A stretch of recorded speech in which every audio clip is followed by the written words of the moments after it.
Last year, the LA Clippers were the favorites alongside the Lakers, and the narrative throughout the whole season was the Battle of LA.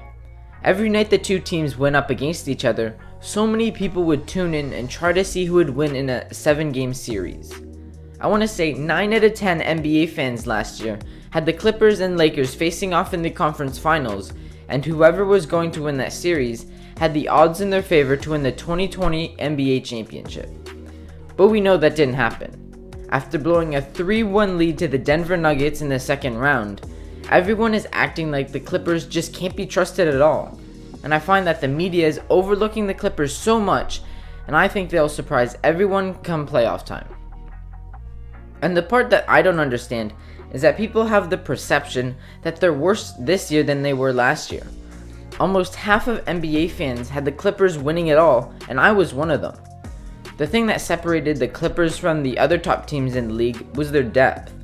They had one of the top duos in the league in Kawhi Leonard and Paul George, a 3-time 6th Man of the Year winner still putting up almost 20 a game, and the 6th Man of the Year winner in 2020 in Montrezl Harrell, and a ton of other solid role players like Pat Bev, Zubac, Reggie Jackson, Marcus Morris, and Landry Shamet. That's a ton of depth.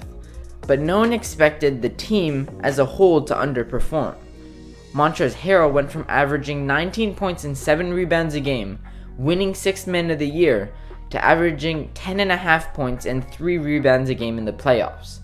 Lou Williams went from averaging 18, 3, and 6 to 13, 3, and 4 on terrible efficiency in the playoffs. Don't even get me started on how streaky Paul George was in the playoffs. He was getting nicknames like Pandemic P and PG 13%, and that already speaks for itself. But most of these players that were underperforming are gone. Lou Williams went to Atlanta, and the Clippers got back Rajon Rondo. That's awesome for LA, because his nickname is literally Playoff Rondo. He shines in the playoffs, and you can make the argument that he was the third option on the champion Lakers last year. Montrezl Harrell left, but the Clippers got Serge Ibaka. He's a veteran leader that's great in the locker room, and he has playoff experience. They got Nick Batum, which is a great veteran leader that has been surprisingly doing well this year. They also got Luke Kennard and DeMarcus Cousins. I actually think DeMarcus Cousins was a really good signing. The Clippers need a big man, and he's eager to win, and he's motivated. So many teams passed up on him, and he's just motivated to prove them wrong. And another thing that people aren't realizing is that a lot of teams fail in their first year together. I think a great example is the 2011 Heat. They were the Big Three Miami Heat with LeBron, Wade, and Bosh. They were the favorites to win it all, but they lost in 6 games to Dirk and the Mavs. Look at how long it took the Warriors to become an elite team in 2015. And if you watched The Last Dance or are familiar with the late 80s and early 90s, you would know how long it took Michael Jordan and the Bulls to succeed. And that's just a few examples. And it makes perfect sense. Losing humbles you. It gives you the hunger to get better and makes you play with a chip on your shoulder. It gives you the motivation to outwork your opponents. And when you win, what motivation do you have? That's where discipline comes in, and the vast majority of NBA teams don't have that. To be able to still outwork the other teams that are doing everything in their power to beat you. And that's what losing does to a player. And that's why history shows that they bounce back better than ever. I think that specific mentality will be the main part to why the Clippers are going to come back better than ever. But another factor is chemistry. And although they got rid of some pieces and replaced them with even more players, the main pieces are still there. And not to mention the new additions. Serge Ibaka has already played with Kawhi less than 2 years ago. Last year, Paul George missed 24 out of the 72 games, and Kawhi missed 15. The stars were on load management and barely played together, let alone played together as a team. Now it's their second season together, and their chemistry is at the level that they need it to be at. And I just want to clear up some things about the LA Clippers and bust a few myths. Kawhi Leonard played great in the playoffs last season. Here is his game-to-game stats in the first round, and here it is in the second round. and during all of last year's playoffs, he was consistently putting up 28 points, 9 rebounds, and 6 assists a game on 49, 33, 86 shooting splits. In almost every game, Kawhi would put up 30 points on solid efficiency. Even in Game 5 and 6 against the Nuggets, when the Clippers were losing, Kawhi played great.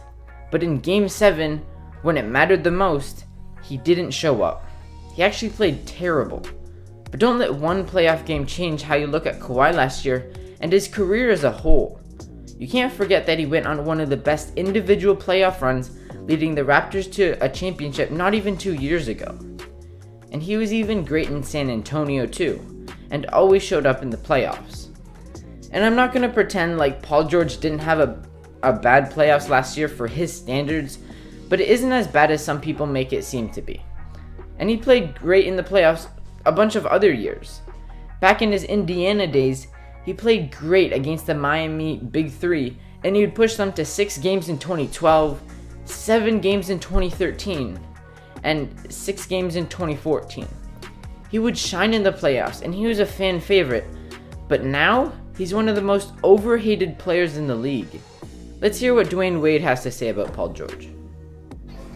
PG, what's up, brother? This is D Wade, man. What's up, baby? My guy. As you said, we've had a lot of conversations, especially over the summer. And it's been a lot of noise out there about playoff P and this and that. And I played against you in the playoffs, so I played against you, period. I know what you're built of, and I know what you're about. Even in his time in OKC, he got better. His efficiency wasn't the greatest, but his stats still went up, and he didn't even underperform. I didn't even mention how good the Clippers' defense is. It's the same story as last year, except Serge Ibaka is a better defender than Montrezl Harrell, and Rajon Rondo is better than Lou Will.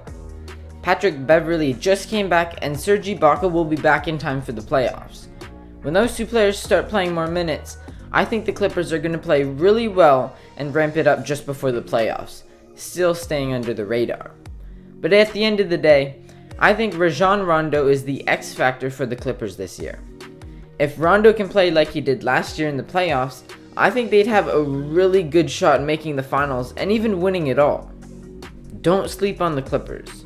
Their biggest matchup in the West, the Lakers, are a big question mark, and if they aren't fully healthy or aren't playing how they're capable of being, that will just boost the Clippers' chances even more. I won't be surprised if the Clippers win it all, but as I always say, only time will tell. I hope you enjoyed today's video. Let me know what you think in the comments down below. Subscribe for future basketball content, and thank you for watching.